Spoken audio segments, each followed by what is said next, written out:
presented by Namuna Music.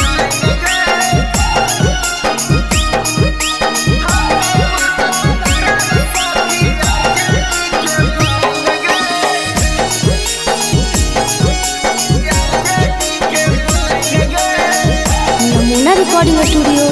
Rajgir. हेगे के तानो विरोधी आया बैले बेन देतै चैन गे के तानो विरोधी आया बैले बेन देतै चैन गे आगे हम कई मोरला भरा बसाखी आरजेडी के फाइन गे हम कई मोरला भरा बसाखी आरजेडी के फाइन गे अगले के ललटनिया उड़ै जैसे सुपर मैन गे ले के ललटनिया उड़ै जैसे सुपर मैन गे आगे हम कई मोरला भरा बसाखी आरजेडी के फाइन गे हम कई मोरला भरा बसाखी आरजेडी के फाइन गे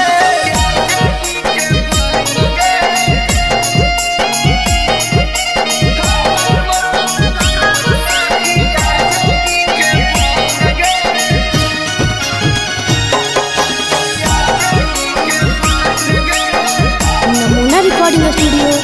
राजगीर। बांध के गमछिया चले सीना उतान गे बड़े बड़े लोग ओकरा करे प्रणाम गे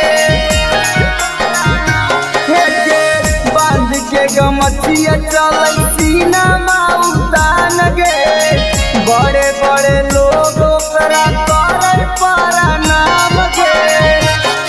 आगे भैया तेज सबके बसैले है नयन गे भैया तेज सबके बसैले है नयन गे आगे हम कई मोरला भरा बसाखी आरजेडी के फाइन गे हम कई मोरला भरा बसाखी आरजेडी के फाइन गे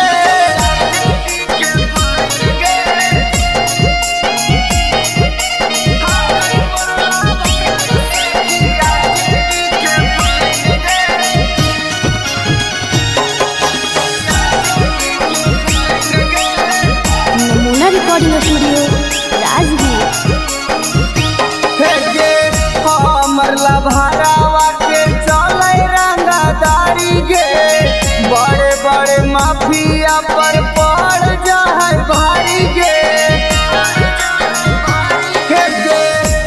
मरला भरावा के चले रंगादारी गे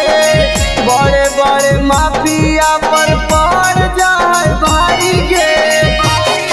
आगे सुबोध नीति सभा के बना ले देवर गे रवि कांत बहादुर के बना ले हसबैंड गे आगे हम कई मोरला भरा बसाखी आरजेडी के फाइन गे हम कई मोरला भरा बसाखी आरजेडी के फाइन गे पूरा बिहार में आरजेडी के राज चलेला। नमूना रिकॉर्डिंग स्टूडियो राजगीर।